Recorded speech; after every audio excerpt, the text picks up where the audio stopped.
Could you explain to me what is the authentic method for performing the Eid prayer? And perhaps you would give us a short description for the benefit of the viewers watching today. As far as Eid Salah is concerned, there are different types of Muslims pray and there are different opinions. But as far as you go according to authentic sources, the Quran and the Sahih Hadith, then you have one common method. And according to authentic sources of all the Sahih Hadith, if you collect, we come to know that as far as the Eid Salah is concerned, whether it be Eid al-Fitr or Eid al-Adha, we have to offer two Salah, 2 rakat Salah, 2 units of Salah. It's mentioned in the Hadith of Sunan Bayhaqi, volume number 3, book of Jumu'ah Salah, Hadith number 5719. Umar, may Allah be pleased with him, radiyallahu anhu, he said that the traveler's prayer is 2 rakat, the Adha prayer is 2 rakat, talking about Eid al-Adha, and the Jumu'ah prayer is 2 rakat. This is the full length of all these prayers as it came from the Messenger of Allah. That means Eid Salah should be 2 rakat. Point number 2, that before Eid Salah, there is no adhan and there is no aqama. It's mentioned in Sahih Muslim, volume number 2, in the book of Salah, hadith number 1929. Jabir ibn Samura, he said that he prayed along with the Messenger of Allah subhanahu wa ta'ala, both the Eids on more than 1 or 2 occasions, and there was no adhan and no aqama. That means for Eid Salah, there should be no adhan and no aqama. It's different than the normal congregation Salah. Point number 3, that there is no Salah before the Eid Salah and after the Eid Salah. There's no 2 rakah sunnah before or after that.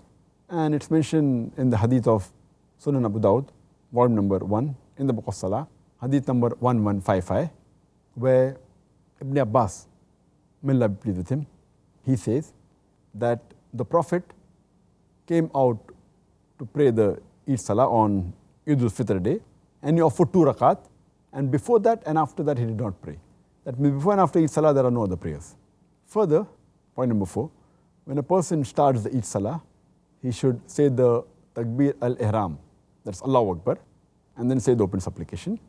This is followed by 7 Takbir in the first rakat, and in the second rakat he should say 5 Takbir. This we come to know from the authentic sources of Sunan Abu Dawud, volume number 1, in the book of Salah, hadith number 1145 and 1146, where Hazrat Aisha, radiyallahu anha, may Allah be pleased with her, she says that the Prophet, when he used to offer the Eid al-Fitr Salah and the Eid al-Adha Salah, that means Salah of both the Eid, he used to say 7 Takbir in the first rakat and 5 Takbir in the second rakat. This is the authentic way of offering Eid Salah. After that, a person should say, A'udhu billahi minash shaitanir rajim, Bismillahir Rahmanir Rahim. I seek refuge with Allah from Satan the accursed, and in the name of Allah, most gracious, most merciful. And then he should recite Surah Fatiha.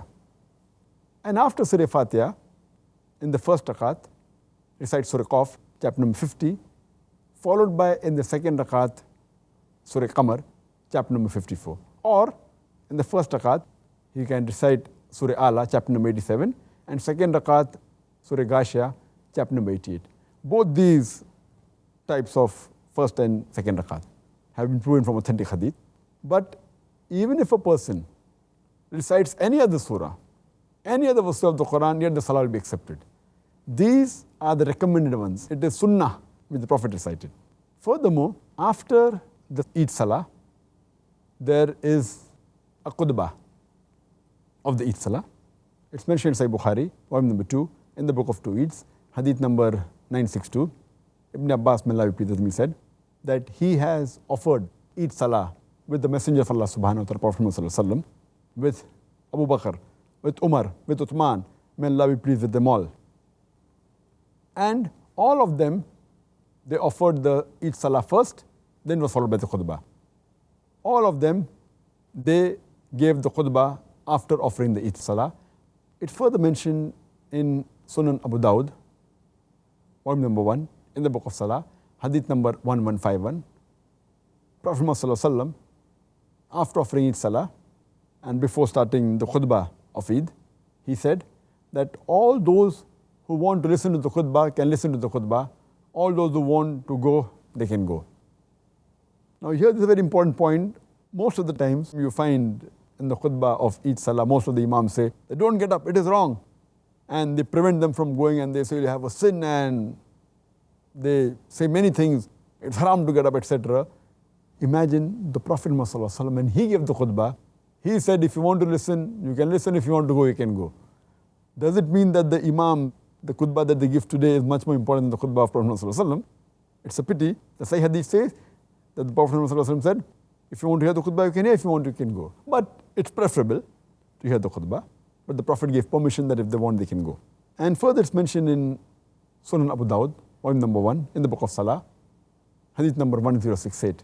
The Prophet said that both the Eids have synchronized, the Eid al-Fitr and the Friday. Friday is called as a weekly Eid. So those who do not want to offer the Jumu'ah Salah may not do it, because the Eid Salah in congregation is sufficient. But we will offer the Jumu'ah Salah. That means, imagine, the Eid prayer is so important in congregation. So if it falls on the same day, Eid Salah is sufficient, Jumu'ah Salah may not be prayed. But if you pray, it is good, alhamdulillah. But those who don't pray Jumu'ah Salah, it becomes compulsory that they should pray the Duhar Salah. This was in short regarding the authentic way of offering the Eid Salah. Okay, well, Jazakallah khair.